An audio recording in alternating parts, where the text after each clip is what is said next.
and my favorite, fiber. All right. So we all know what the next question will be once you get through your list, and that is where do I get my protein? Well, you need maybe around 0.8 grams per kilogram. So for a 140-pound woman, about 50 grams of protein a day, maybe 60 to 70 over age 70, over age 65. Anyway, whatever you do, don't bother counting your grams. No one in the US has kwashiorkor, which is a protein deficiency. And here are some top awesome, delicious sources of protein. For example, seitan, not good for my celiacs out there, but that is less than 2% of people. So seitan is vital wheat gluten, 21 grams of protein in a third of a cup. Like amazing. I'm obsessed with making it. Anyway, I can get into my cooking thing. I have a cooking class once a month on Zoom, YouTube, Instagram. In the class, I'm about to actually coming up. I'm going to make turkey loaf. It's so good. It's so quick, 10 minutes. Then you got to steam it for an hour, but it takes 10 minutes. So delish. Okay, seitan, soy, what? I'll get to that in a second. Half cup, 20 grams, not milk, that's 8 grams. Lentils, 1 cup cooked, 18 grams. Beans, bean me up, 1 cup, 15 grams, on and on. Okay. Don't worry about protein.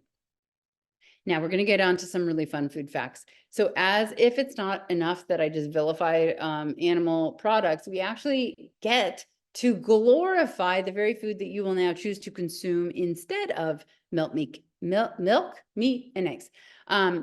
They're not neutral replacements. And that's what's so incredible. When I dove into all that science to write the book, as I was saying, I was just not only blown away by how detrimental eating animal products were, but the absolute power in our plant kingdom to stave off all of those things, to lower estrogen, lower IGF-1, stop angiogenesis, decrease inflammation, stop DNA mutations, endow your body with just all of the baseline function it needs to function well and for a very long time, right? Health span over lifespan, but both is our goal. So anyway, the point is we're not going from harmful to, it's pretty okay. It's outrageously helpful when you get rid of the animals and add in all the plants. Cancer kicking food, remember? It's going to get in your blood and transform everything. So we don't have time to detail out my top 18 breast superfoods, but I want you to know what they are. I'm going to give you a couple of ingredients here that are, we do a little detail, and then I'll show you the list. So the first, because it gets such a bad rap, we need to debunk soy. Someone somewhere out there told you to avoid soy because it's a plant estrogen, and 80% of breast cancers are fueled by estrogen, remember? So women should spit miso right out of their mouths, right? Well, if that's true, then women who consume soy should have more breast cancer, right? Right, they should, but they don't because, well, okay, so because we have 2 estrogen receptors in our body, alpha and beta. Alpha is attached to cancer. So when estrogen, say from your ovary or from your fat aromatase conversion, hits this receptor alpha, it's going to send the cancer cell that signal, divide, divide. However, with 1,600% more affinity, like genistein and daidzein, the phytoestrogens, isoflavones in soy, hit the beta receptor. And what they do there is oh so fascinating. Number one, they shut alpha down. It almost acts like tamoxifen, like it's not there anymore. Number two, it goes out into that fat and where the enzyme is aromatase and shuts it down, so you're not converting into more estrogen. And number three, even if it should wander over into the alpha receptor, it has like 1/100th of the signaling capacity of actual estrogen. So it just sits there and blocks it. That's where it acts really like tamoxifen. Okay, back to the studies. I'm just going to go to the facts. So when you have the highest versus lowest consumers of soy in studies, we do in fact see less breast cancer, a ton less. Less than 59% premenopausal breast cancer in this study, 58% adult onset breast cancer, with a wimpy 1.4, oh my gosh, 1.5 soy servings a week. I don't know why that was a tongue twister for me. That was funny. That is like nothing. I want you ladies to have 2 to 3 servings a day Tempeh, miso, natto, tamari, those are your fermented soys, but minimally processed tofu, soy milk, it's all great. Edamame, soybeans, all great except soy protein isolate. Even that's probably not bad for you as a thing, but it's lost all of its isoflavone power. It's gone. You literally have 0.2 milligrams per gram of protein in soy protein isolate, as opposed to 25 milligrams in a cup of tofu or soy milk. So we went from 25 milligrams to creating this isolate 0.2 milligrams. So it has it's lost all of its power. Korean BRCA mutation carriers love this. These BRCA gene mutations, you know, of course, thought to be just inescapable in terms of they're broken. So how do you fix broken BRCA genes? Even in them, there was a 43% drop in occurrence of first-time breast cancer, which is critical to note because 75% of the breast cancers in BRCA1 carriers are estrogen negative. In other words, soy has some sort of magical anti-carcinogenic, anti-proliferative powers that are largely poorly understood, but it goes way beyond the estrogen connection. Here's a beautiful study because it's from 2020. It's really robust, over 52,000 women, going almost 8 years, and it's multi-ethnic with a third almost of participants being our African Americans, who are underrepresented in most studies. In that period of time, over 1,000 new breast cancers developed, and what they found was a 32% reduction in breast cancer for median intakes of soy milk versus dairy milk. Love that, because most of our studies are the highest versus lowest, tertile, quartile, quintile, like, you know, sometimes it's a little far-fetched. Like right here, when you compare the 90th percentile, so people who are really drinking gallons of milk, maybe not gallons, to the 10th percentile, right? So the highest versus the lowest. Yes, but they're all milk drinkers. There is a 50% increase in breast cancer for those really going to cow down. Okay. What if you already have breast cancer? Should you now stop soy? No. I'm going to go a little bit faster because I want to try to leave some Q&A time. So guys, sorry, you thought I was talking fast before? Wait. Okay, so if you already have breast cancer and you consume soy, 60% drop in recurrence. This study, 6,200 multi-ethnic survivors, 51% mortality drop for estrogen negative, 32% mortality drop estrogen positive, not on tamoxifen. Interesting. All attributable then to the soy, and decreased all-cause mortality. Another study, 5,000, 32% less recurrence, 29% less death. Another study, 9,500 people with breast cancer, 25% less recurrence. And no, the soy does not, according to 417 human studies, have any problem interfering with thyroid function, estrogen levels, ovulation in women, semen levels in men, no negative effects in children. That's alluding to gynecomastia. Okay. Soy, superfood. Superfood number 2, cruciferous vegetables and leafy greens. We're talking broccoli, Brussels sprouts, kale, arugula, bok choy, etc.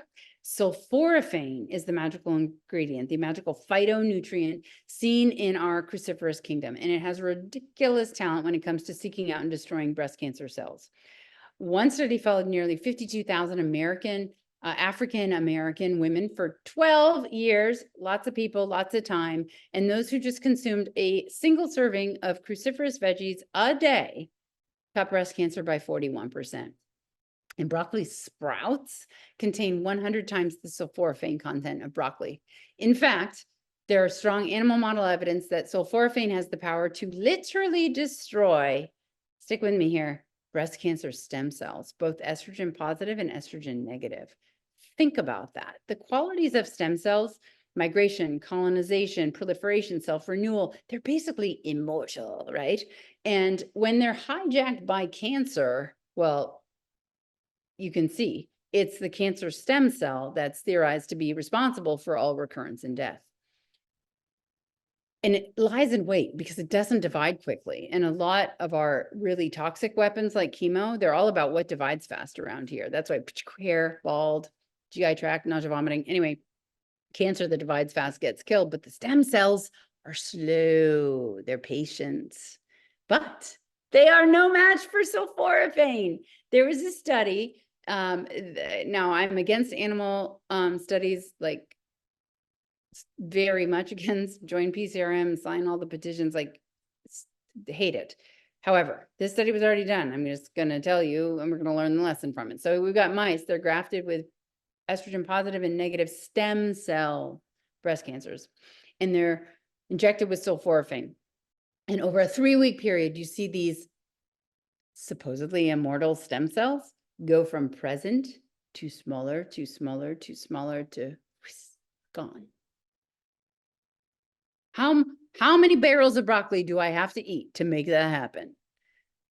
1.25 cups of broccoli sprouts will contain that amount of sulforaphane. Wow. Superfood 3, flax seeds, lignans, okay? These are yet another phytoestrogen, and they are extremely protective against getting breast cancer and getting recurrence because they lower estrogen, they slow abnormal cell growth, and they increase endostatin in your bloodstream, and endostatin inhibits tumor angiogenesis, the blood vessel thing that we just talked about. Here's a study showing that high versus low quartile, there's what I was talking about, of lignin intake had a 71% decrease in breast cancer specific mortality. One of my favorite studies took a muffin and stuffed it with 2 tablespoons of ground flax seeds, okay? And they had 32 breast cancer patients. Everybody has breast cancer. They have a core biopsy proving it. Everybody gets a muffin a day for 5 weeks. Half of them don't have the flax, half of them do, every day for 5 weeks.